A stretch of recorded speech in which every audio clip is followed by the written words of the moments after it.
Welcome everyone to Satoshi Chats episode 11. Today is January 18th, 2021. Current price of Bitcoin is $36,400. My name is Jack. And my name is Casey. And I think today's topic of discussion will surround FUD and the information that the media tells people and why it's incorrect sometimes, why it's misleading. Yeah. Um, Um, Anything else you want to add?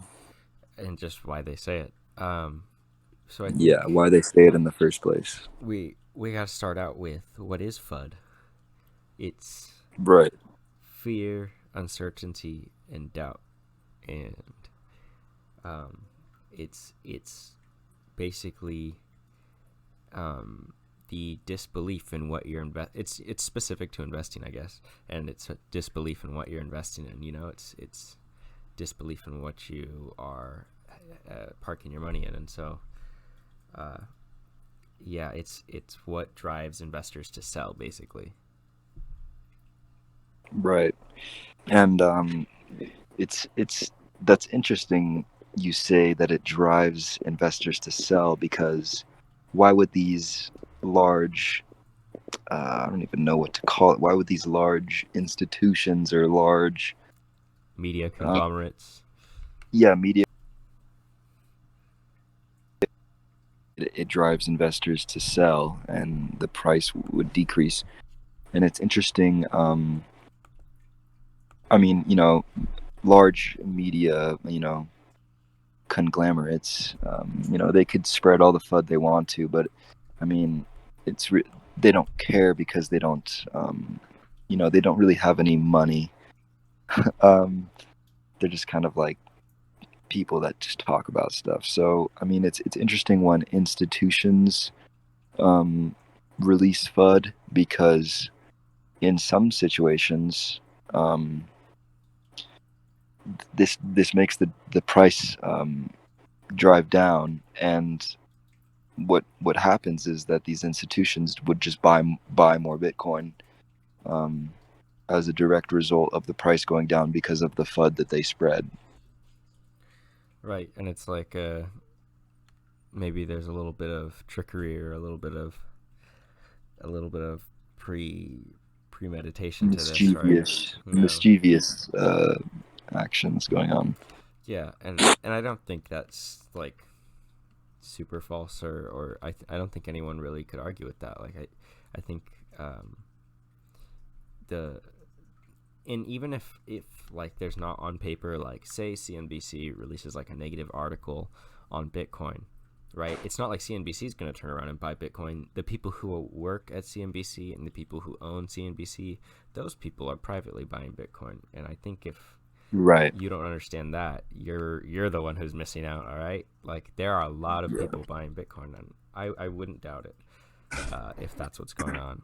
So yeah, let's talk about the different types of FUD Yeah, I was just that about to say that. that these people want to spread around. Do you want to introduce the first type that we'll be talking about, Jack?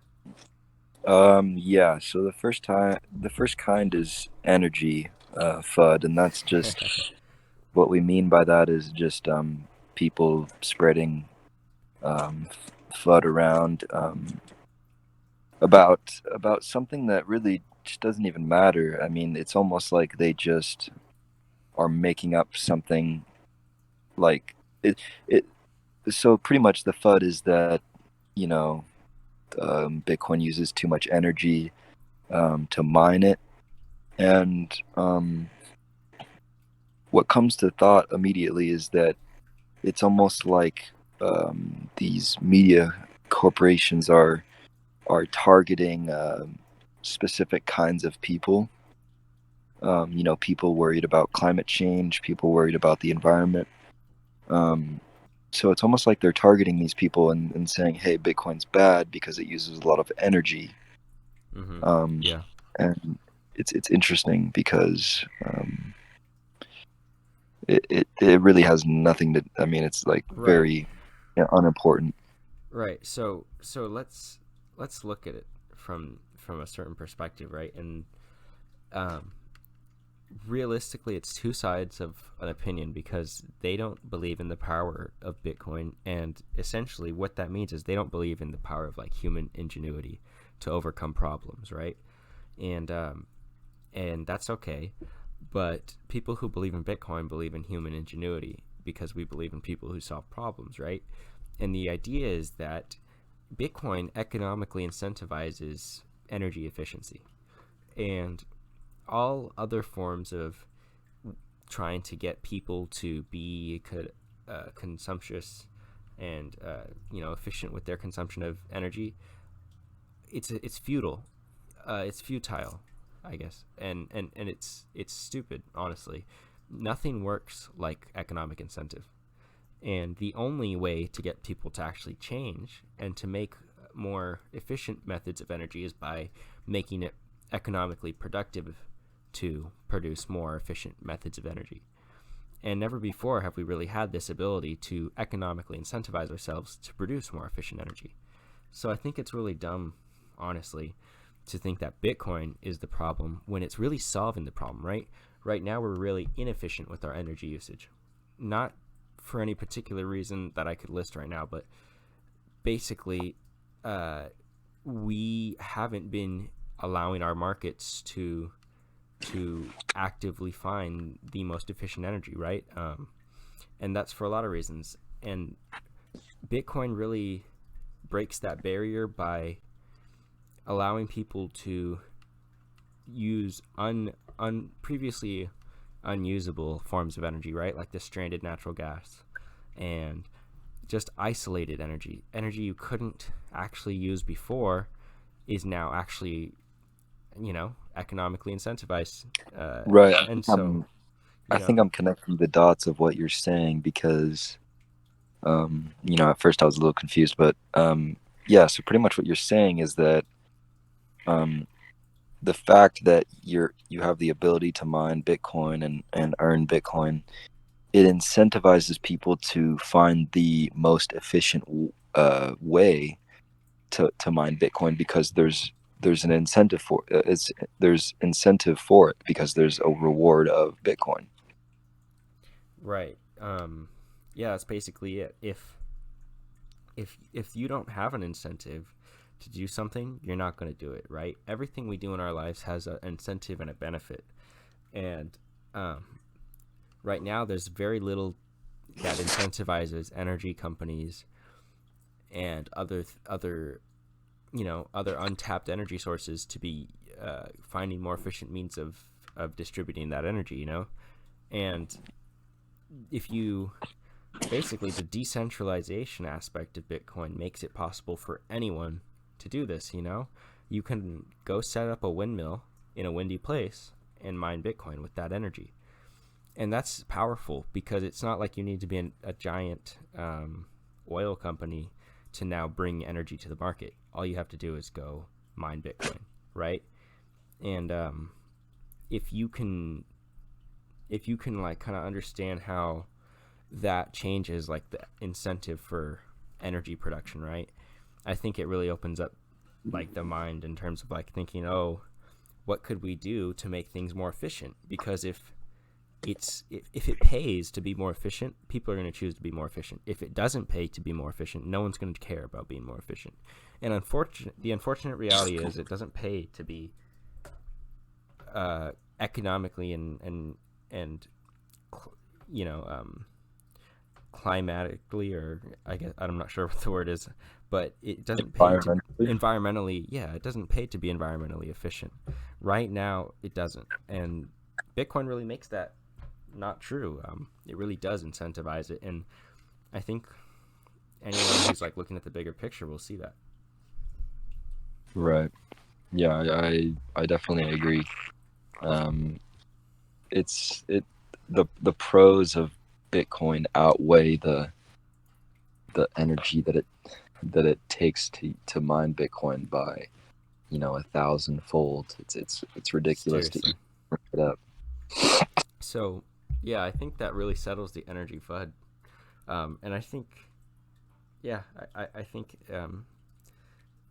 anything else is kind of like negligible in terms of comparison and just all the different efficiencies and technologies that a sound money brings to the market. It's just whatever energy we extract. It's nothing in comparison to the amount that we're storing in the Bitcoin itself. So Right. How about if you're trying to spread energy FUD, maybe you should talk about these large corporations that make up like all of our, I don't know the words, but connected institutions and all the defense companies, everything, everything yeah, that produces all the anything, all the planes that are taking off, like you should, if shipping you're worried about containers. that, yeah, maybe you should be talking about the planes taking off every day, um, than talking about the electricity that Bitcoin takes to mine. Yeah, It's because quite it's being mined for an effective use. I mean, I can't think of anything more important than storing energy into a sound money when hyperinflation is inevitable. right. Yeah. So, moving on to the next FUD. Yes, Yeah, I think we devoured that FUD. we did. Let's go to the government ban FUD. I like this because it's funny because it's just funny because Bitcoin is kind of like it defeats it simply by existing, right? Right. Like, You can't even do anything about it. yeah, like this FUD is so. It's such an old person FUD too. It's very much something you hear from an older person, and I don't mean that in a rude way. What I mean is like the older people are so used to governments controlling every aspect of their lives, uh, they couldn't imagine a non-U.S. denominated dollar. Yeah, like it's almost as if their reaction to be that their reaction that it's so unbelievable almost defends Bitcoin's case even further, Yeah, because like they're like, oh well, what if the government bans it? But it's like they can't. And then like if they actually were to understand that, like they wouldn't they even would. be asking the question, right? Yeah, exactly. Yeah, and I think that's like really the key to this is if if you understand Bitcoin, you know this isn't even a possibility. So the FUD itself, this one I think is really meant. This is the one that's meant to scare people that don't know anything about Bitcoin, and I really think that's the tragedy in this one is that if you don't know about Bitcoin, this can scare you because Yeah, it is a scary thing. Like if the government bans something, you don't want to do it traditionally, right? right. And I think I think yeah, I think that's like kind of just such a embedded thing in our brains, right? That this FUD particularly strikes at something that is kind of evil. I don't know, and I think Bitcoin. If you like I said, if you understand Bitcoin, you just understand this isn't possible, and you just laugh, and that's the greatest escape from Yeah, it all. Is that's the that they key. can't stop Bitcoin. So Yeah, it's, I mean, going a little off topic here, but like, you're a Bitcoiner when you laugh about Bitcoin. seriously, It's it's it's it's a funny it's thing. comical. Yeah, it's very comical. Yeah, and and part of that comes from just being unstoppable, just Yeah. so decentralized, so spread. Yeah, it's almost hello. You cut out, but you're back in. Um it's almost like it's like when an evil villain is so powerful that they just start laughing. Yeah, It's kind of like Bitcoin, you know? yeah. I guess that's a good way to describe it. I mean, that's funny. I saw a tweet earlier, and it was like, it was something along the line. It was Udi or something, and it was something along the lines of like there was an article that said either you believe in or you don't believe in Bitcoin or you're evil or something like that, and someone replied and it was like, well, this article says either you're poor or you're evil. Which one would you choose? It's like, I don't know. Right. Yeah, you know, and it's just a very interesting. It's just a very interesting thing. Bitcoin is just so. Governments could never ban Bitcoin. The reason they can is because Bitcoin's a copy of a program that no one wants to change because we're all playing the same game, and it's spread across the world, and wherever you try to ban it is simply going to be devoid of real wealth, and the real wealth will travel elsewhere, and you will simply not be a part of the global network of real wealth, and that's it. That's game over. Quite simple. They're, I they're bye bye government ban FUD. Yeah, I think we don't even need to discuss that anymore because it's just. I mean, all of these are quite ridiculous, but that Right. one's is the most ridiculous. And the final FUD we're gonna discuss is even more ridiculous, and that's the Tether FUD. And I mean, we're gonna consider a subtopic is the altcoin FUD. And What are altcoins? what I mean by that in particular is, I've only heard of shitcoins. here this is true. Um, but what I mean by that in particular is people who say like that another coin will take over, and I think we can tackle that. First, the Tether one is quite easy. Tether has a market cap of 26 billion. Bitcoin has a market cap of 600 billion. There's no way that Ooh, the two are correlated. right. Yeah, I was, I had this realization, and obviously, I knew this before, but Bitcoin is quite interesting because you'll know something. It's hard to explain, but you'll know something about Bitcoin, but then you'll think about it again, and then you'll have like a different perspective. So kind of where I'm trying to go is like Mm-hmm. obviously, like before I had this moment of realization. Obviously I already knew that Bitcoin is Bitcoin, and then no one could ever copy them, and if they do,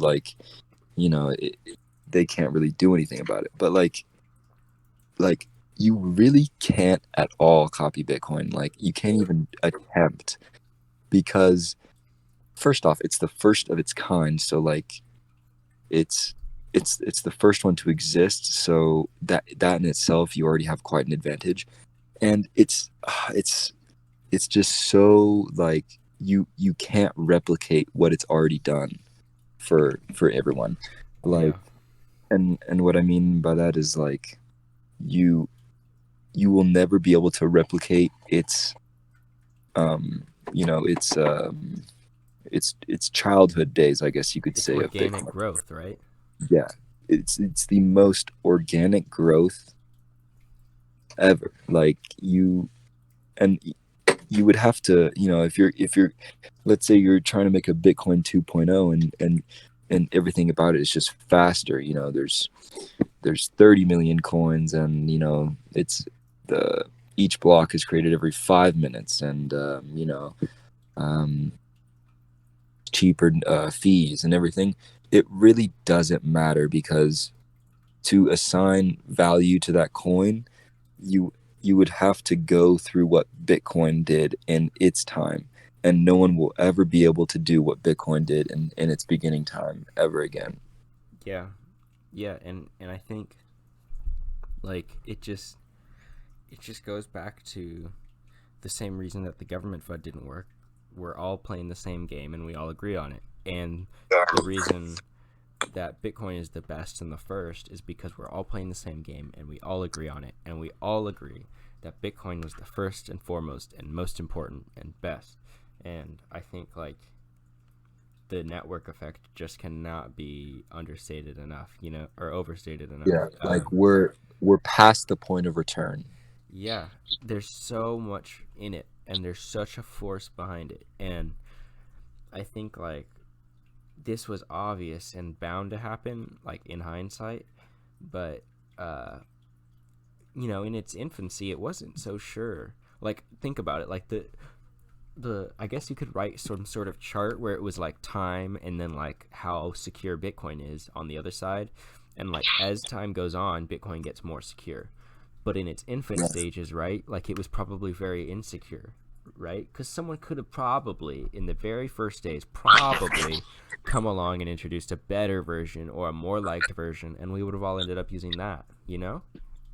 Right. But it didn't happen that way. What happened was everyone liked Bitcoin the moment it was created, and we all have collectively agreed ever since that moment that this is the one. This is the best thing. Yeah, it's amazing. It's actually amazing. Yeah, and it's just it's I think this really wraps up like how FUD can just be defeated is we all collectively believe in this, and when you have such a large, it's such a large force, and it's not only just like a political force or a belief or like an organization or a religion, it's a monetary force, and boy do people get ramped up about monetary forces, because it's their Right. finances, it's their wealth, and I think that affects people even more than all those things. No matter how much people want to say, I think money rules the world. I think a lot of people would agree with me. And this collective network is ruled by money. It's the whole point. It's the whole point. And Yeah. once you understand that, it's much easier to digest Bitcoin. I mean, yes, it's all about the money because that's what it is. And It is. Yeah. It is and money. yeah, and I think like collectively we've kind of like had a bad view of money, and Bitcoin changes that, and I think that's difficult for a lot of people to swallow. But I think the whole network is just so, they believe in it so much, and I think that will just always protect it from any sort of outside force because the code has been designed in such a way and the programming has been done in such a way that we can continue to just run it in different places and on different machines. Yeah. The what I like to think is that all these articles with all this FUD and everything. If you actually just look at the person who wrote the article, like it's pathetic. Like it is just some random journalist blog poster who They has just haven't done the no research. idea. It's so obvious they Yeah, haven't done the research. and it's just the person who wrote it is just someone who went to went paid for their education, their $100,000 in student loan debt to get a journalism degree. They, And they're yeah, telling me to not buy Bitcoin. They should go fuck themselves because they have no idea. right. They utilize the fiat debt system, and I think that just corrupts someone's thoughts about money. You know, Yeah. um, and so I think the biggest the biggest FUD of all is the FUD of people that the FUD that people generate within themselves, and that's what those journalists and everyone who writes articles about Bitcoin that are bad, and everyone who talks bad about Bitcoin, I think that's really deep down. It's FUD generated within themselves. They don't want to believe that it's real, but price action talks. Price action does talk. It's very loud. And there's a lot of smart people who believe in this thing. Um, Yes, there is. and I'm not saying that Respectable not people. not either of us, that's for sure, but uh, more smart people than us, much more smart. Yeah, and it's gonna be it's gonna be interesting seeing like the quote unquote smart people who are in it now. I didn't know who they were before Bitcoin, right? It's going to be interesting when people who I thought were smart before I knew about Bitcoin start talking about Bitcoin. Right. Like I can't wait to see what you know the world generates in terms of like reaction to Bitcoin, right? Like what's gonna when Bitcoin really starts mooning, it's gonna be retail that'll be last because they always are last. And, what's gonna be the world of Bitcoin? It's such an open ended question. Maybe it's a foreshadowing of the next Satoshi chats. Is like, what's the world like with Bitcoin? We could potentially Right. foray into like some ideas. Yeah, I think that's a good next topic. Maybe this is a good time to stop. I suppose Um, so. Um, yeah. So thanks everyone for watching. This is Satoshi Chats episode 11, right? Uh, yeah, episode 11. And if you're listening to this, go ahead and drop your address below. We'll send you 10,000 satoshis. we seriously will. And yeah, just leave us a comment, like, and subscribe. And peace out. That's Peace out. Have a good one.